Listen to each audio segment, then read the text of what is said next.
Your energy matters. Your frequency and vibration matters, both for your experience and for the world. Do you know what is your energy level? Do you know how to tell when your energy level is high or when it's low? How do you engage with your experience with those different stages? And if needed, do you know how to bring your energy to a higher level? For me, a lot of times, when I started learning and practicing more, one of my teachers said that in the moments that our energy level is really low or it's really high, we don't keep up with our practices. Because when our energy level is low, we don't have the energy for it. And our energy level is high, we feel like we don't need to because our energy level is already high. So that means that the only moments that we will practice anything, whatever it is, whatever discipline you practice, will be only when we are in the middle. And it's not everyone that can stay in the middle for a long time. Most have highs and lows. So if you're all the time doing that high and low, and you're never practicing, you're never going to get those disciplines to be part of your life.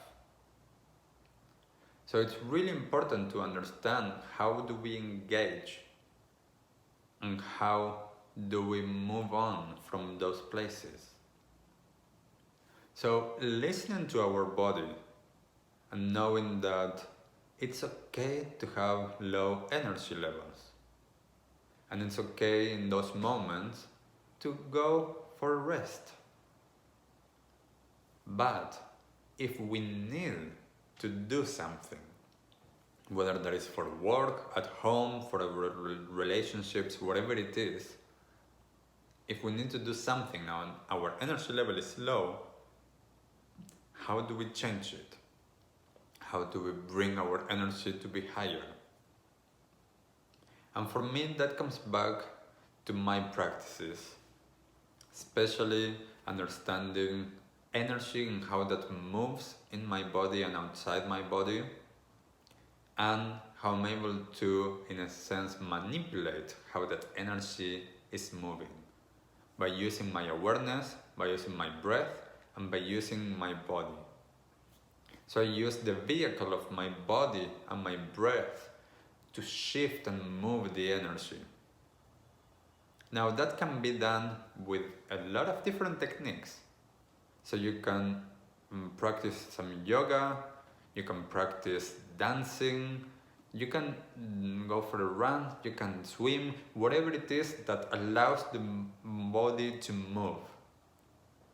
When our body is moving, we are allowing the energy to start moving inside. When we are completely static, the energy doesn't flow perhaps as easily. When we are not able to move for whatever reason that is, the breath and our awareness is amazing. So anytime that I feel that the energy is starting to get a little bit low, I bring some movement. I always bring movement to my shoulders, I always bring movement to my head, I move my belly, and I use, especially in my belly, the breath. I make sure that I bring the breath down into my belly, and making sure that in my belly I am creating a little bit of energy there. So I move that energy up and down to create some movement, some more energy. And when I do that, then that energy is available for me. So I no longer feel like I need to rest. I can actually be. I can engage with life from a different place.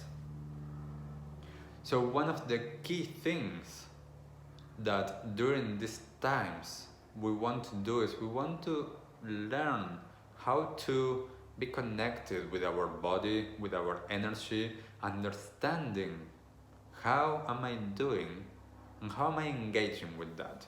Am I all the time trying to change it, or am I also allowing? Because a lot of times we need to allow, we don't need to change, we don't need to force. And sometimes we do need to do that. So how do you find the balance? That is up to you. You're the only one that knows that. But I encourage you to experiment. Notice how sometimes when your energy is low, what happens if you just allow that? And what happens when you create some change? What happens when we are in those different levels of energy in our interactions with others?